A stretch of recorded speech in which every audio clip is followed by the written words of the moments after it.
தமிழ்நாடு பட்ஜெட்டில் நலிவடைந்து வரும் வாகனங்களுக்கு பாடி கட்டும் தொழிலுக்கு பயன்படுத்தும் மின்சாரத்திற்கு மானியம் வழங்க கோரிக்கை விடுத்துள்ளனர். அதை பற்றி இந்த தொகுப்பில் காணலாம்.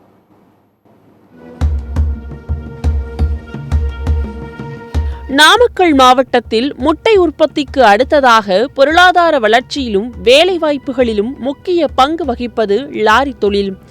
1970ஆம் ஆண்டு நாமக்கல் மாவட்டத்தில் லாரி பாடி கட்டும் தொழில் துவங்கப்பட்டு படிப்படியாக வளர்ந்து தேசிய அளவில் முன்னணி வகித்து வந்தது.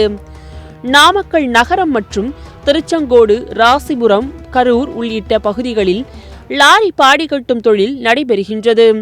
நாமக்கல்லுக்கு லாரி பாடி கட்டுவதற்காக தமிழ்நாடு மட்டுமன்றி பல்வேறு மாநிலங்களிலிருந்தும் லாரிகள் அதிக அளவில் இங்கு வருகின்றன. சில ஆண்டுகளுக்கு முன்னர் வரை இத்தொழிலில் சுமார் 1500க்கும் மேற்பட்ட லாரி பாடி கட்டும் தொழில் பட்டறைகள் இயங்கி வந்தன. இத்தொழில் நேரடியாகவும் மறைமுகமாகவும் 10 லட்சத்திற்கும் மேற்பட்ட தொழிலாளர்களுக்கு வாழ்வாதாரமாக இருந்து வந்தது.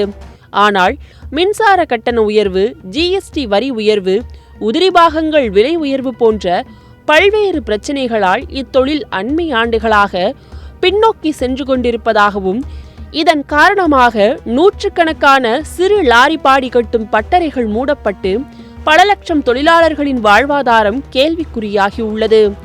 இதுகுறித்து லாரி பாடி கட்டும் பட்டறை உரிமையாளர்கள் கூறுகையில், அதே மாதிரி இந்த சிஎஸ்டி கொஞ்சம் குறைச்சு இதை பண்ணினா தான் இந்த நாமக்கல்ல இந்த தொழில் வளரும், 10,000 குடும்பம் உழைக்கும்.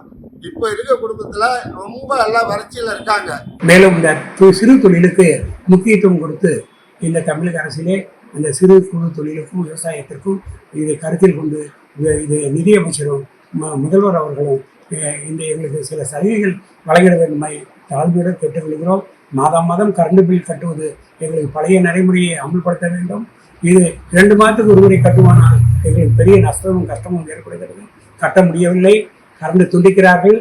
எனவே இந்த சிறு தொழிலுக்கு முக்கியத்துவம் கொடுக்க வேண்டுமாய் கேட்டுக்கொள்கிறோம்.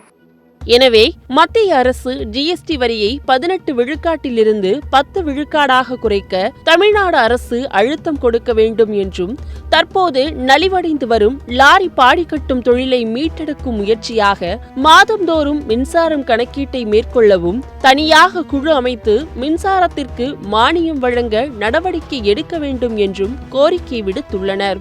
சத்தியம் தொலைக்காட்சியின் செய்திகளுக்காக நாமக்கல் மாவட்ட செய்தியாளர் காதர் பாட்சாவுடன் செய்திக்குழு.